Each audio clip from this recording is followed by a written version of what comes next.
Hello, my name is Shinko. Welcome to my channel. We are in the middle of reading The Warriors Into the Wild by Erin Hunter, Chapter 1. We just left off on our main character, Rusty, who is a orange kitten that has been dreaming of going into the forest. He woke up from his dream. He's an owned pet. So he decided to go out into the garden and then jump down into the forest, not heeding the warning from his friend, Smudge. And because of not heeding that warning, something just happened.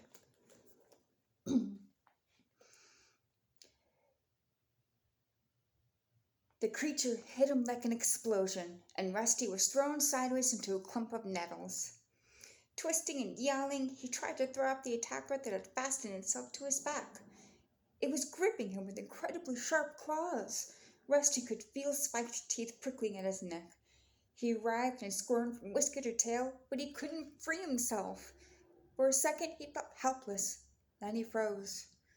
Thinking fast, he flipped over onto his back. He knew instinctively how dangerous it was to expose his soft belly, but it was his only chance. He was lucky. The ploy seemed to work. He heard a woof beneath him as the breath was knocked out of his attacker. Thrashing fiercely, Rusty managed to wriggle free, and without looking back, he sprinted towards his home.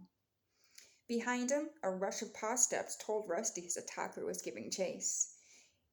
Even though the pain from his scratches stung beneath his fur, Rusty decided he'd rather turn and fight than let himself be jumped on again.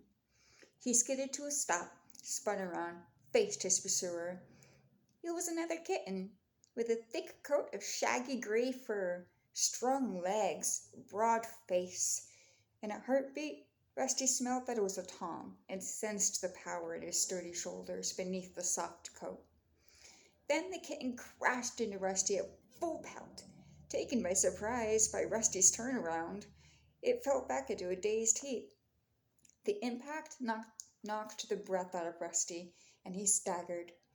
He quickly found his footing and arched his back, puffing out his orange fur, ready to spring on the other kitten. But his attacker simply sat up, began to lick a forepaw, all signs of aggression gone. Rusty felt strangely disappointed.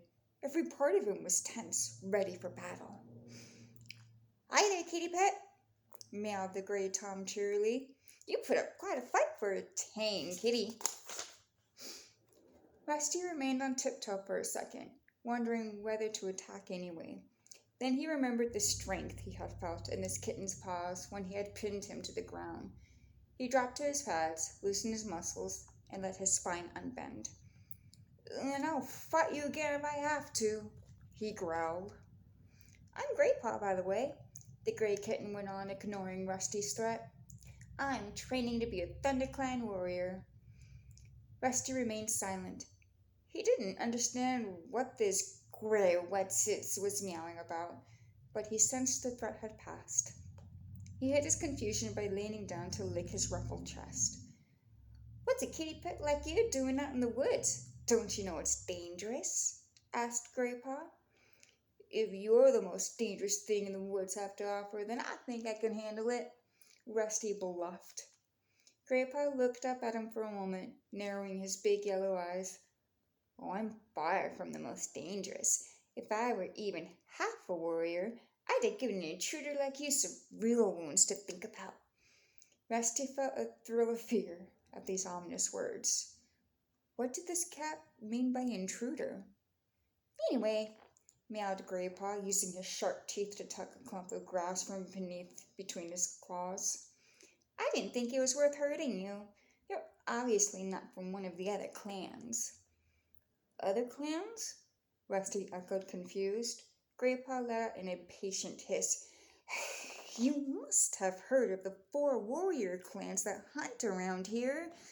I belong to ThunderClan. The other clans are always trying to steal prey from our territory, especially ShadowClan. They're so fierce they would have ripped you to shreds, no questions asked." Grandpa paused to spit angrily, then continued. They come and take prey that is rightfully ours. It's the job of the ThunderClan warriors to keep them out of our territory. When I've finished my training, I'll be so dangerous I'll have the other clans shaking in their flea-bitten skins. They won't dare come near us then. Rusty narrowed his eyes. This must be one of the wildcats Smudge had warned him about. Living rough in the woods, hunting and fighting each other for every last scrap of food. Rusty didn't feel scared. In fact, it was hard not to admire this confident kitten. So you're not a warrior yet? He asked. Why, did you think I was? Graypaw purred proudly. Then he shook his wide furry head. I won't be a real warrior for ages. I have to go through the training first. Kids have to be 6 moons old before they even begin training. Tonight's my first night out as an apprentice. Why don't you find yourself an owner with a nice cozy house instead? Your life would be much easier, Rusty meowed. There are plenty of housefolk who'll take in a kitten like you. All you have to do is sit where they can see you, look hungry for a couple days, and they feed me pellets that look like rabbit droppings? It's soft slop? Graypaw interrupted. No way. I can't think of anything worse than being a kitty pet.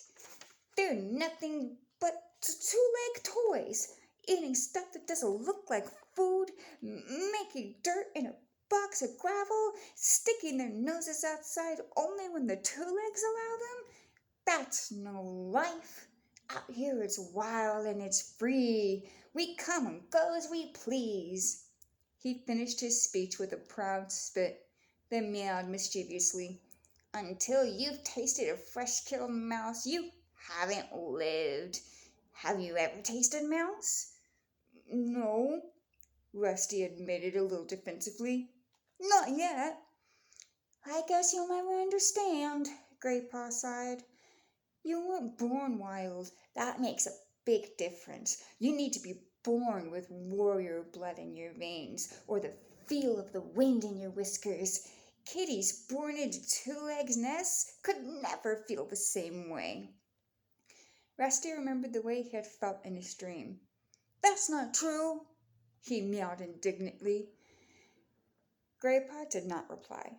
He suddenly stiffened mid-lick, one paw still raised, and sniffed the air. I smell cats from my clan, he hissed. You should go. They won't be pleased to find you hunting in our territory. Rusty looked around, wondering how Graypaw knew any cat was approaching. He couldn't smell anything different on the leaf-scented breeze, but his fur stood on end at the note of urgency in Graypaw's voice. Quick! Hissed Graypaw. Run! Rusty prepared to spring into the bushes, not knowing which way was safe to jump. It was too late. A voice meowed from behind him, firm and menacingly. What's going on here? Rusty turned to see a large gray she-cat strolling majestically out of the undergrowth. She was magnificent.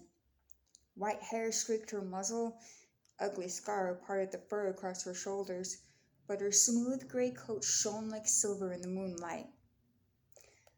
Blue Star! Beside Rusty, Graypaw crouched down and narrowed his eyes. He crouched down even lower when a second cat, a handsome golden tabby, followed the gray cat into the clearing. You shouldn't be so near the 2-leg place, Graypaw, growled the golden tabby, angrily narrowing his green eyes. I know, Lionheart. I'm sorry. Graypaw looked down at his paws. Rusty copied Graypaw and crouched low to the forest floor, his ears twitching nervously.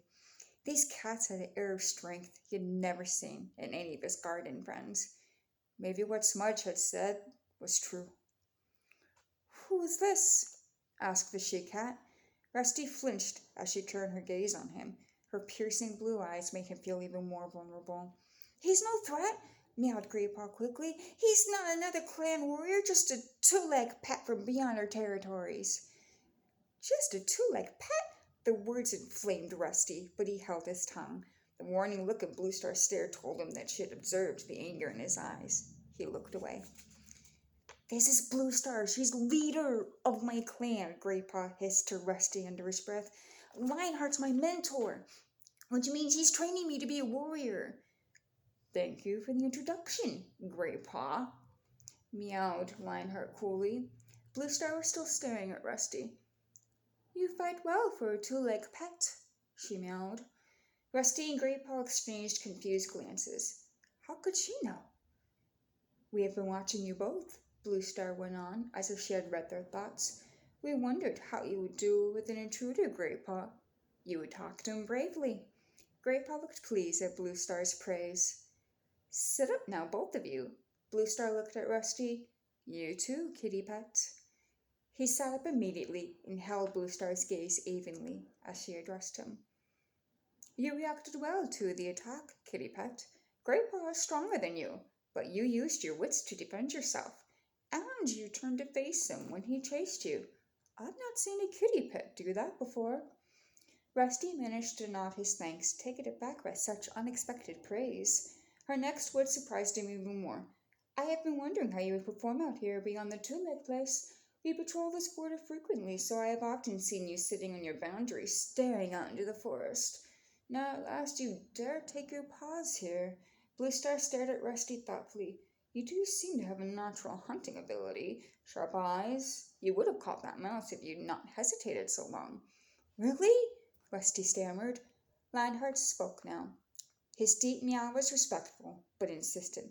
Bluestar, this is a kitty pet. He should not be hunting in ThunderClan territory. Send him home to his two legs. Rusty pricked at Lionheart's dismissive words. Send me home? He meowed impatiently. Bluestar's words had made him glow with pride. She had noticed him. She had been impressed by him. But I've only come here to hunt for a mouse or two. I'm sure there's enough to go around. Bluestar had turned her head to acknowledge Lionheart's words, but now her gaze snapped back at Rusty. Her blue eyes were blazing with anger. There is never enough to go around. If you hadn't lived such a soft, overfed life, you would know that.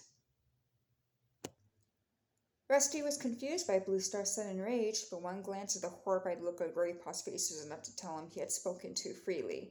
Lionheart stepped to his leader's side. Both warriors loomed over him now.